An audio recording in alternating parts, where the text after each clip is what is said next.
Our story begins in a small diner, out in the middle of nowhere.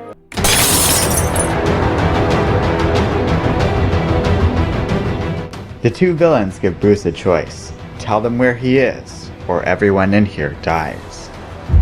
Bruce turns to the diner patrons and delivers a solemn vow. Nobody is dying here today. Firefly disagrees, but he's wrong. Exhausted, Bruce says the civilians need to get out of here, but they are quick to blame Batman for all of this. After all, Bruce is the one that brought him here. Before Wayne can convince them otherwise, he is pulled through the window.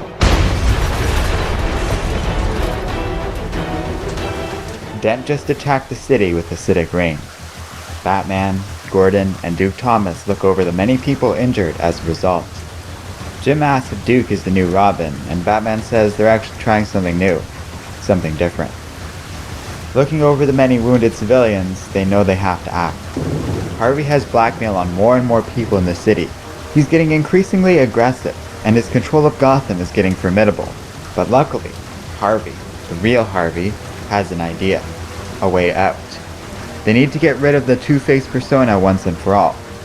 And there's a house, far away from Gotham, that can solve everything. All Bruce has to do is get Two-Face there. Dent mocks his captor. They're never going to make it to the house. It's 500 miles away, and though Two-Face has no plans to stop them, everyone else will. An announcement is made on the news, an offer to everyone. If Batman takes Harvey to the house, he will release his blackmail on everybody. All the big bad secrets of Gotham will be let loose on the world. But if somebody stops them and frees Harvey, they will get the fortunes of Gotham's 3 biggest crime lords transferred via a secret, untraceable payment, and Gotham's secrets will remain safe. Let the games begin. What the? Firefly catches up to Bruce, but seeing him standing over the Black Spider, decides it would be best to leave. Coming across the wreckage of the Batplane, Bruce looks for Harvey, when the diner patrons interrupt him. They're sorry, but Batman brought this on himself. They need that money. Besides, Harvey's all ready to go. Bruce refused to back down, and as he approaches Dent, he is hit in the back. Before Two-Face can act, Batman is able to grab him and escape in spite of his injury. Securing Dent in a truck, the enemy mocks the Dark Knight. Everyone is coming for them now, the good and the bad. Cobblepot and his crew will be sending a real hunter, too. But Bruce is undeterred. Harvey laughs at this, saying Wayne has no idea the things people are hiding, even those closest to him. Alfred contacts Wayne and hopes he is turning around, but he should know better than that. Wayne says he needs to cut off the comms, as someone close to them must be working with Harvey to have been able to take down the Batplane. Alfred wants to say something, but Bruce hangs up. Alone in the cave, the loyal butler quietly says how sorry he is. Driving off, Wayne discards Harvey's coin. That's alright though. Someone will find it. Someone always does.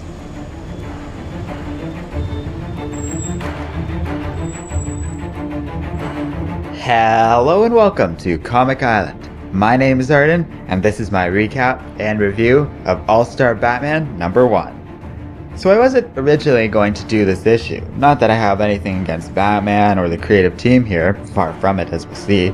But rather, after covering all of Endgame and Super Heavy, a total of 15 issues, I was really ready to take a bit of a break from Batman. This is a character I always felt works best in doses, and for a while it felt right to avoid coverage for a little bit until I was ready for it. But that was a few months ago, and I was getting to the point where I was ready to go back to the Dark Knight. Sure enough, this comic had been selling like hotcakes, and writer Scott Snyder has always tended to deliver something I find interesting and epic. So it felt like a natural fit, and boy am I glad I opted to do so, because this is great. From the simple and yet highly appealing road trip premise to the awesome way this comic delivers on its fun and clever moments, it's hard not to enjoy this issue. My only qualm is that the art did take some getting used to. I'm so in the habit of seeing Snyder's writing with Greg Capullo's art that the new artist John Romita Jr. threw me off at first.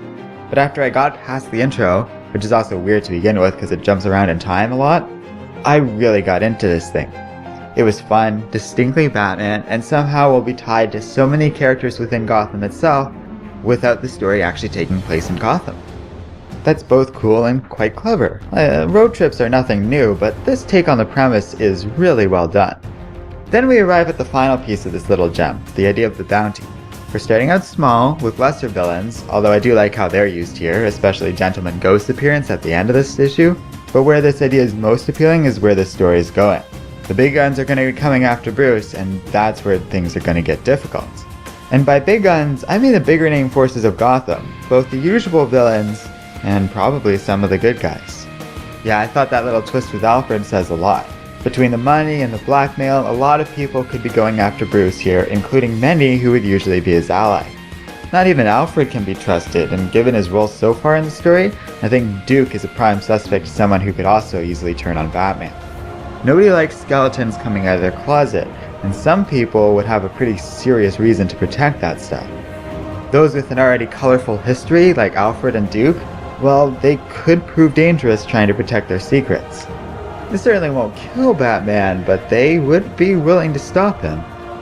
I'm not sure about Duke, but we've seen Alfred do it, and though some people might look at this as a flawed character moment, honestly, it does fit.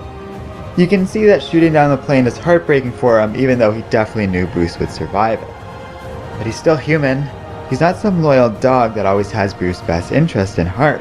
He's flawed, and it's important to remember this and not let Batman and his supporting characters be so lionized that their creators cannot do anything meaningful with it.